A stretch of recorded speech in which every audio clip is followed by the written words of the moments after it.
True. All right, welcome back. I'm Per Algander. I'm joined here by Victor Lindgren. And we are going to enjoy this round 6. I think it's round 6, yeah. Round 6? I dropped off at 2-3.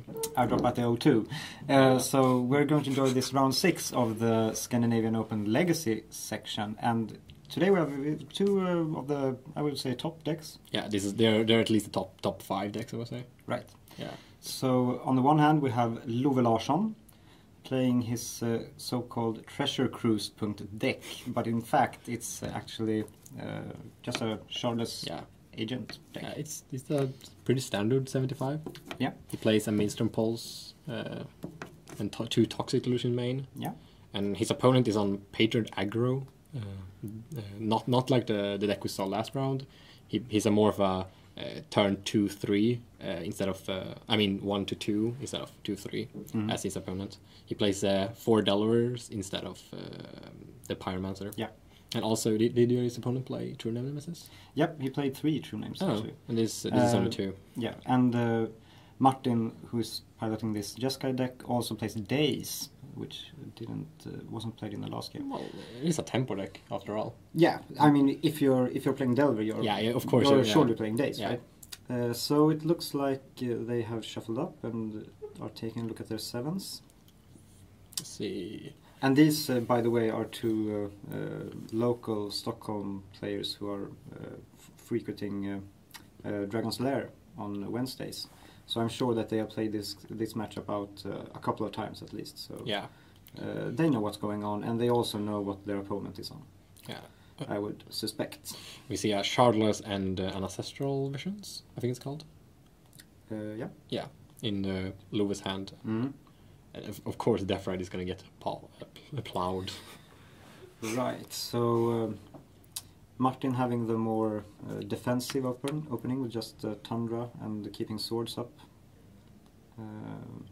Well, if you don't want your opponent to resolve Shardless Agent turn 2, that is never good for you. No, but I mean, if he had a Delver, he would surely play it, right? Yeah, but I like this play. Yeah. If he has maybe a Stifle, does he play Stifle? Maybe it's too aggressive. Yeah. Yeah, he doesn't play Stifle. This Stifle is pretty outdated, I would say. Yeah, well, in the Jeskai decks, I think. I mean, it's not outdated. It's still a good card. The only deck that still plays it is maybe the Bugged decks and UWR. Rug deck, I think, also can also play Stifle. Rug plays Stifle. But I mean, Lewis deck is quite mana hungry. He has 5 Planeswalkers, 3 Liliana, 2 Jace. He has the Shardless Agents, and I mean, a lot of 2s and 3s, so he wants to get up to those lands. So I think it's good. I think Martin's deck benefits from keeping these sort of low resources. Yeah, I think Martin being so secure in wastelanding that, I think he's played this matchup many times. Yeah. Because they he only has maybe one land left in his hand because he wants to play that Shardless Agent and draw 3 cards. So here Martin going for the perfect brainstorm with fetch land up, and it still looks like a very defensive hand to me. I saw Force of Will, Lightning Bolt, I think another brainstorm. He maybe has a True Nemesis as his only threat, and he just want to survive until turn 3, which is mid game in this format. Yeah, but I think that's I'm not sure I like that plan. I mean, because Lou is playing 3 Liliana, so True Name is not. It's not the best card. It's not the best threat here, actually. I think I would have liked Delver or early Stoneforge better. Yeah. Well, yeah. Sometimes you have to deal with what you have. Exactly, that's very true. So. Well, if he just keeps the Shardless player out of the mana, he's in a good spot. Yeah, well, we have that Ancestral Vision ticking down. Yeah. So that's, I mean, one way to beat the Shardless deck is, of course, to put them in such a bad spot that when that Ancestral resolves, those 3 cards won't help them. Because they don't have the time and they don't have the mana to play these cards. Yeah. But Martin is not able to put that kind of pressure on Lube, and I think that will be heavily in Lube's favor. Shardless wanting to 2-for-1 mostly, and if they are allowed to do that, they will just win the game. Almost any matchup, I think, if they just get to 2 for 1. So really, Shardless being one of the big decks today. Indeed, a number of.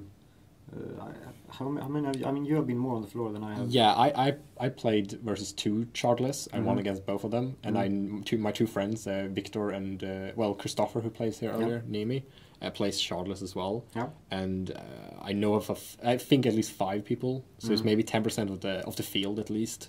It might be on it. I think it might be the biggest deck here. I think it's actually tied with Storm in that case. Yeah. But here we see Martin Bolting, the Deathwatch Shaman. And there's the True Nemesis. I believe, at least. Yeah, it looked like a... That or Dig for Time? Do you play a Dig for Time? Yeah, he does. Yeah, he plays Digs. Yeah, so it might be that. I think he has 2 or 3 blue cards, so... Well, I wasn't quite able to make out what they were. How many Storm players are there today? There were... I mean, we were... let's see, 1, 2, 3... There were 5 of us from Uppsala. Yeah, and do you know if any like outstanding players? And there's the true name, by the way. There were more Storm players. Svante Landgraf. Storm. Yeah, so 6. They might be the biggest deck. Wow. I think Storm might be actually be the biggest. Well, Stockholm is combo meta, I heard. Yeah. And Gothenburg is like mid range. Like a lot of John there. No, I've Summer Reanimator. I've seen sick top 8s from the Gothenburg region where there were only combo decks in the top 8 as well. So that sounds fun. Yeah, great fun. Ask Åland. But here we see a Force of Will on the true name, which I can totally understand from Louis' point of view. He just wants to prolong this game so that true ancestral visions can resolve. Yeah, he also has a Shardless Agent in hand. But Martin has a Force of Will of his own, and chooses to protect that true name, leaving him out of cards. I don't know if I like this play, but at the same time, if he can stick to threat here, it's good. The Tarmogoyf is a clock as well, but... Yeah, I think Martin is in a pretty desperate situation. He realizes that he will not be able to win this game. Yeah, he can't just wait. I mean, his opponent draws 4 cards in 2 turns, and he's gonna just fill his hand again and just do it again. Yeah, so he is looking to put a clock on Love and draw something good of his own, like... a Snowboard Mystic would be great here. And or a Dig Through Time, I was thinking that would help. He wants to play an equip it, and hopefully have a creature to be able to sack to Liliana, and he's looking in a good spot. Yeah, that's one reason why Stoneforge I think would be especially good, because then Liliana is no longer killing the true name. Yeah, and if he just picks up anything that is not a Battle Skull, he can just cast it from his hand. Yeah. So if he picks up a Stoneforge Mystic before that Ancestral resolves, he's looking fine. But I think he's going to be a Shardless here, and that does not smell good. Indeed. The best thing that Louis can hit is probably like a hymn right now, because it's only 1 card. I don't know what's in his hand, but I'd rather have my opponent hymning me now than later down the road. But Louis doesn't play hymn, I think. He doesn't? No. Oh, he hit an Erupt Decay, which does nothing on his board. Well, this is interesting, because Louis is actually playing no hand disruption. It doesn't at all. He plays 3 Stosses in sideboard, but yeah, he might just want to beat the weird matchups, like the ones that you really want to beat, like well, the ones that are really bad for you, because combo is still kind of fine against you. Yeah. You draw a lot of cards and you have a lot of counters, or at least you're really gonna have your Force of Wills after a couple of turns, and if you put combo under pressure, unless there's Storm. Goddamn Storm. They can't combo out. I mean, sure, you have a sneak attack, I can hit you for lethal next turn. What are you going to do? But here we have the play you were talking about, actually. A Stoneforge Mystic into Umesawa's GT. If he has a land in hand, it's going to be really good. I don't think he has, because he just passed. Yeah, okay. And Love draw his 3 cards. And we say a Liliana. And it's a Liliana. And a land and something. I think it's another... it's a Deathwatch Shaman, an Underground Sea, a Liliana, and 1 more card. I think it was a Misty. So his hand... Well, Liliana is going to be really, really good. Because he can't play Digit. Well, he can't play Digit and attack. So he has to attack. He's going to attack Liliana anyway. but it kills the, or maybe he pluses it. I don't know. Oh, it was a spell pierce in Martin's hand. well, that is really good. That is extremely good. So now he has a GT only. And because Olove doesn't play any hand disruption, I think Martin is a really good spot here. GTA can just lock out games really fast. And if he draws a land from the top, I think the game might be just turned.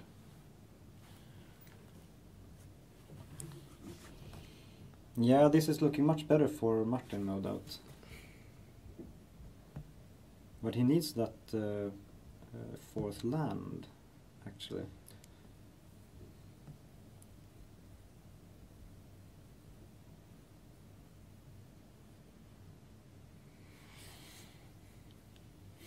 Yeah. Well, the good thing with Software is you can put in your equipment in the instant speed. Indeed. So he only has... What is happening in the hand? I don't know. I think it's not a land just. Has he played Martin? fetch? Yeah, no, Olove. I'm not sure. He played the Death Right. How many spell persons do he play? Let's see. 3. Yeah, I play 3 spell persons. This looks like a deck that you play in Treasure Cruise, mate. Yeah. Yeah. It is to Oven Turtlewall's deck from, I think, last GP. From, was it New Jersey? Last? Yeah, I think it might be that one. And it's also the one that BBD won with, almost. Not I don't think it was the same 75, but it's a GP winning deck, at least. At least the concept of it. But I think he might draw another spell pierce. Do we know the card? I have no idea what the last card is. Well, yeah. He's keeping up white mana all the time. He might wanna represent, well, Swords to Plowshares, which is probably the best removal in the format. So here is another Shardless agent for Toxic Delusion would be really good here. Yeah. But he hits Brainstorm, which is... Still fine. Yeah, it's fine. He would rather hit an Rock Decay, really. I think that would be the best here. But because I think as he's still at a healthy enough life. Yeah, Luve is still in our right position. He's gonna get... Wow. Oh, he forces the Brainstorm. I kind of like this play, because if he draws into a Rock Decay, you're looking bad. Yeah. Then I mean, that's Luve's chance of getting back. Do you block her? Or do you want to maybe... I think you have to block. Maybe. Because Luve has 1 card in hand, so he can't play land Liliana. And he was... Well... Well, do you want to save it for Liliana? Because that's the only threat. I mean... Well, if you don't block here, then you go to 4. Yeah, but you only take 2 kind of from the Jit. Because Jit gives you 4 lives. True. What is that? That is the Delver. That is a Delver. Choosing to play the check card, select card. Yeah. Yeah. We're good in when you didn't have sleeves. Yeah, but I think in his case it's because they are all foil, so he doesn't want to pull them in and out of the... Yeah, and also they might be a little warped to him, so because of judges. Either you block with the Delver here, but if you don't, I think you have to use your Jit in any way. Either block with the Delver or use Jit. And if you don't use if you use 1 counter on the Jit, you go down to 1, and the Delver is lethal. But if you block and use both counters to pump, then it's also lethal. Oh yeah, it's 7. I forgot it was a 3-1. Yeah, so... yeah, I think he's in a commanding position. Yeah, I think this is... Yeah, this is the better play, yeah. Or it's at least a good play by Martin to just more or less call Luve out on it and say, do you have it? Unless, if not, I'm going to kill you. Because the more time he gives Luve, the more time he gets Luve to draw into something that will actually... get him out of it, but he doesn't, and Martin takes game 1. Yeah, Martin really putting the Shardless player under a lot of pressure. Welcome back to the booth.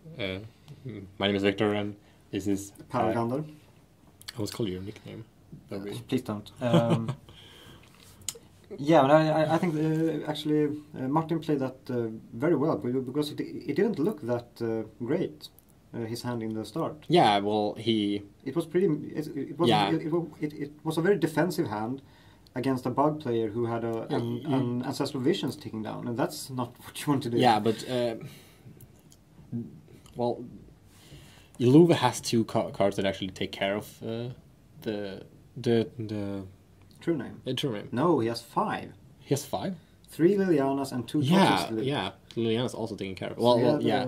He had a lot of outs actually. Yeah. But I mean, let's take a look at what they can bring in for the second game here. Yeah. So, anything outstanding in Martin's deck, you think? Well, I think maybe the Pithy Needle might be pretty good here, as well as the Sword of Feast and Famine.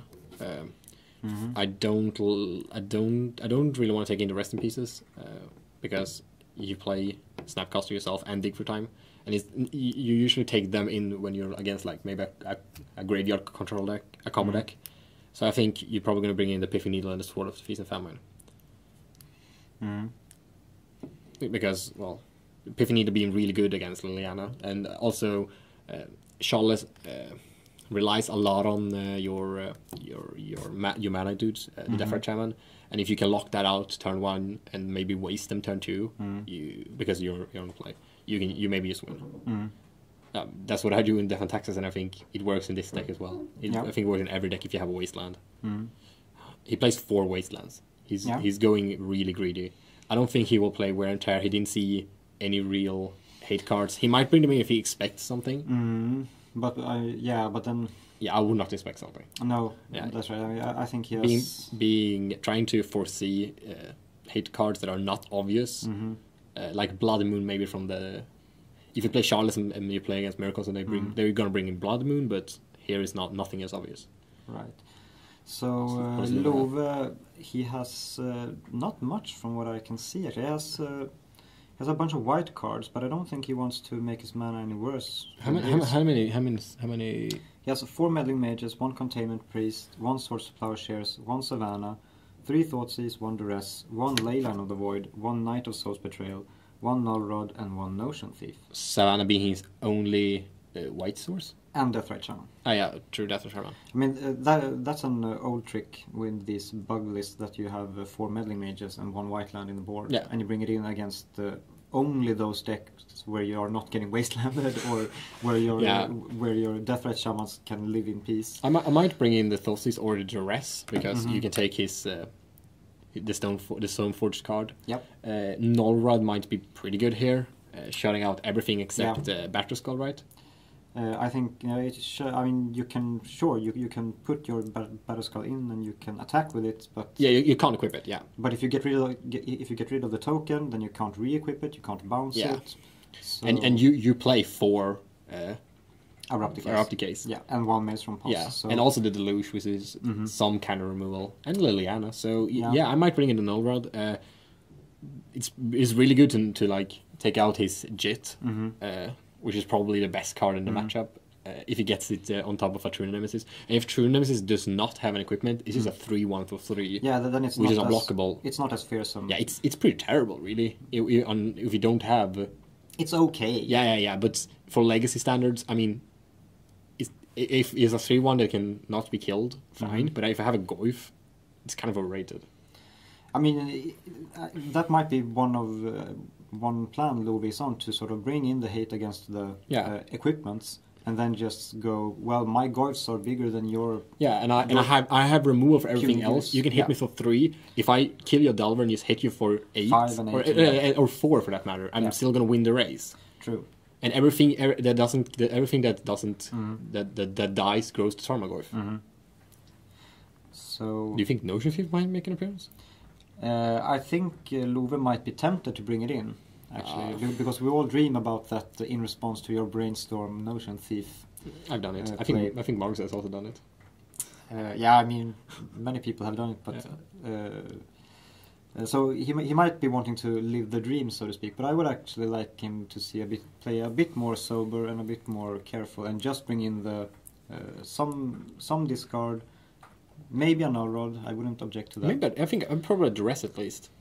Duress is going to come in. I think he might take out the Maelstrom Pulse maybe, or maybe some maybe the one-off Ponder, and then just the rest because he wants to take out. If he has it, you rather want to take out either a counterspell or the equipment, then just look for 3 cards. Because if you can take the JIT before it hits the battlefield, I'd rather do that and keep the Abrupt Decay for something else. Yeah. So the game is on its way, and I think that both players kept 7. They probably did. What I could see, I had no indication of any. Yeah, I think this is a 7. He has 5 cards in hand. Right, so here we have a turn 1 Delver from Martin, but it doesn't flip on turn 2 for once. That, I mean, my experience, Delvers always flip. They're probably blindly. like 70% for them to flip. Yeah, but it happens all the time. Yeah. If they don't flip it, they hit like the second Delver and then they both flip. Yeah, of course, naturally. The turn that you really don't want it to flip, they're gonna flip. Of course. So I always hope that they will flip, and they will never. And this game looks like he has a bit of a more aggressive start with the Stone. Oh, he brought in the Sword of Feast and Famine. I like this. Yeah. It's gonna be really good because this is kind of a grindy matchup at the same time. And if you can keep the lands untapped, maybe like you can tap out, attack, and then hold like Force of Will mana, or just removal mana, you're gonna look really good. But I think this actually plays into. I mean, if Love has sideboarded the Null Rod, he's gonna blow up. Yeah, this is going to be very good for him because then he's. Then Martin is sort of boarding into Love's plan, more or less. So. Yeah, I'm hoping for Love's sake that he brought in the Null Rod. That could. Null Rod shutting down. Would make a huge difference here. Shutting down the activated abilities of all artifacts. Indeed does, and even such abilities as producing mana. Yeah. So artifact lands, moxes, Lionized Diamonds. Lionized Diamonds, and of course equipment, costs on equipment cards. Yeah. So yeah, it's a pretty good card in Legacy, I think now. I'm recommending it to a lot of people, and they are all quite skeptical, but I still think it's a good card. I would have it in any deck that does not play Stoneforge Mystic. Yeah, I mean, a sort of precondition for playing the card is that it punishes you and no your opponent, not you. I mean, so I can't obviously. play it, right? I only play like Death and Taxes. Yeah. No. I mean, that's one of the main reasons to play. Oh yeah, it's. I think I was against it. I think yeah. I got Flicker Whisper to get away, but yeah, it was really good. All right, so here we have. Is that a Rock Decay, which will take out the sword if he wants to. And he had an Abrupt Decay for the Delver, so Love looks to be. He looks to be okay. Not on the aggressive, but he might play a Shardless here. I don't know if he has one in hand, but if he does, it can look really good for him.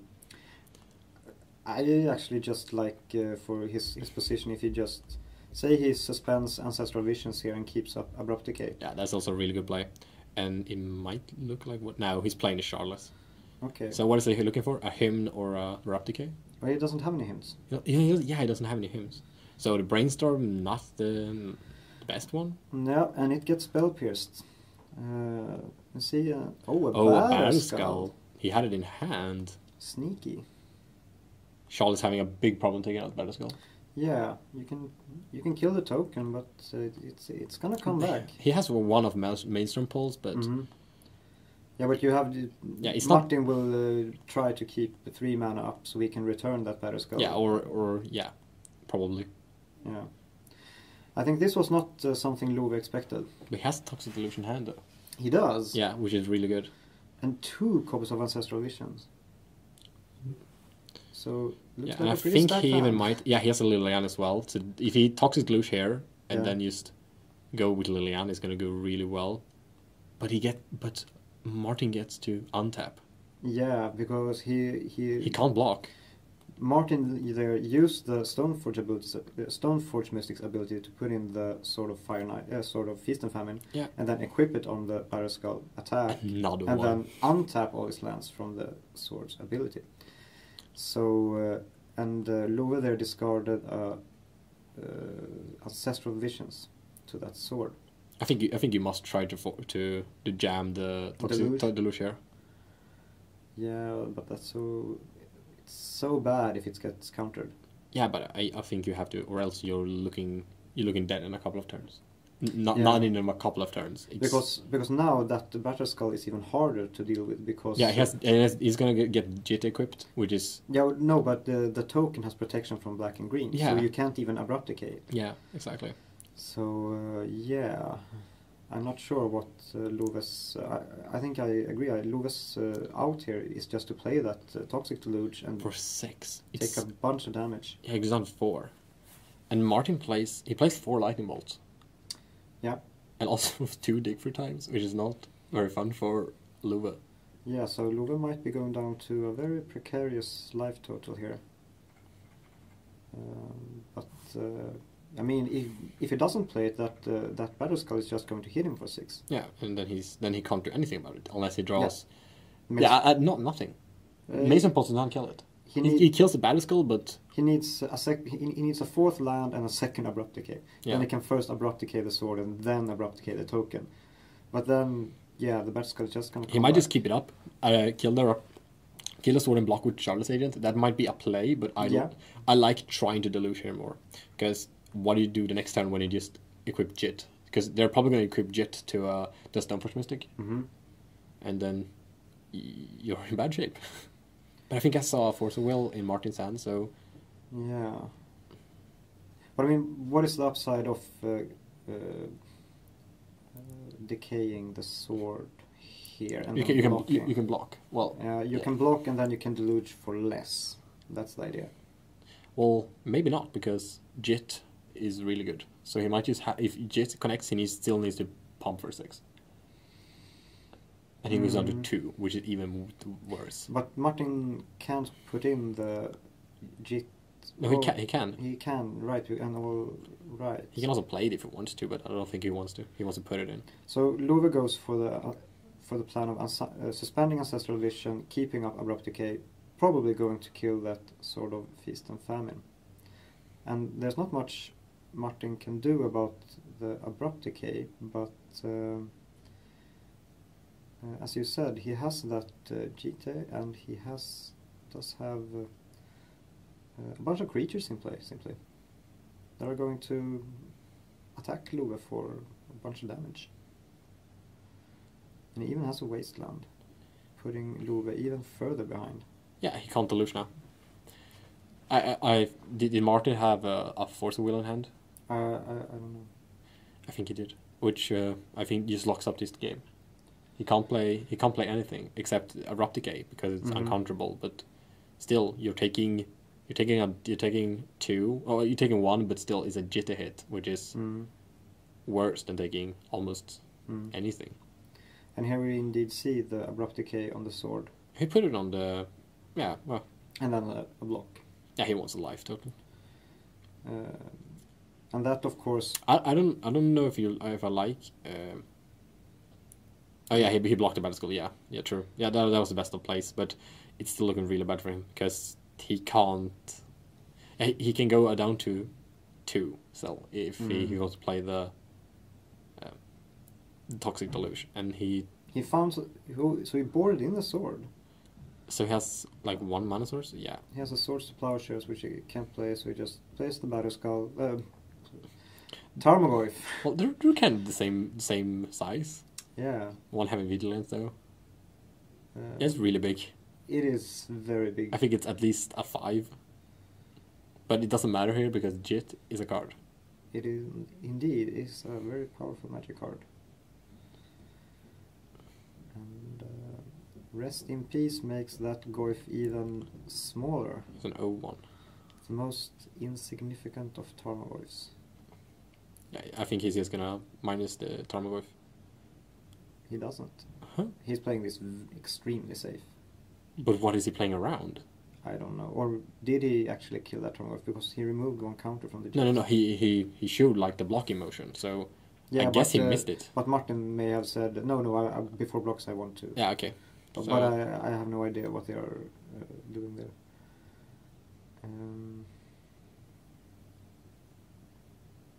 So he goes down to... He should be at 4, I mean, if he did that play. So yeah. Well, But, it doesn't matter. It doesn't matter.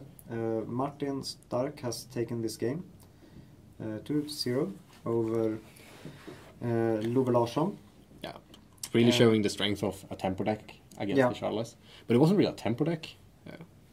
Well, I mean, it is a tempo deck, but I think... Yeah, but we didn't see anything about the tempo, really. No, but I think Martin actually showed off some of the perhaps lesser-known strengths of that game, that it actually can... Yeah. You don't have to be that super aggressive in order to win a game. Yeah, you can... The Shardless is usually have to really be aggressive sometimes. Just play the Defra Shaman into Shardless Agent turn 2, but the Jeska deck can just remove something and then play the Stoneforge Mystic. If he has removal, if he has protection for the Stoneforge Mystic, he's gonna get a Battleskull in. And many decks have problems with Battleskull. Yeah, and even though it can get the Jeskai deck can get very aggressive starts with a Delver into Daze into Stoneforge or something, but it can also have it has a pretty good late game with dig through times and True Name Nemesis wearing all sorts of equipment. Yeah, and recurring Battleskull is still a very, very good threat. Yeah.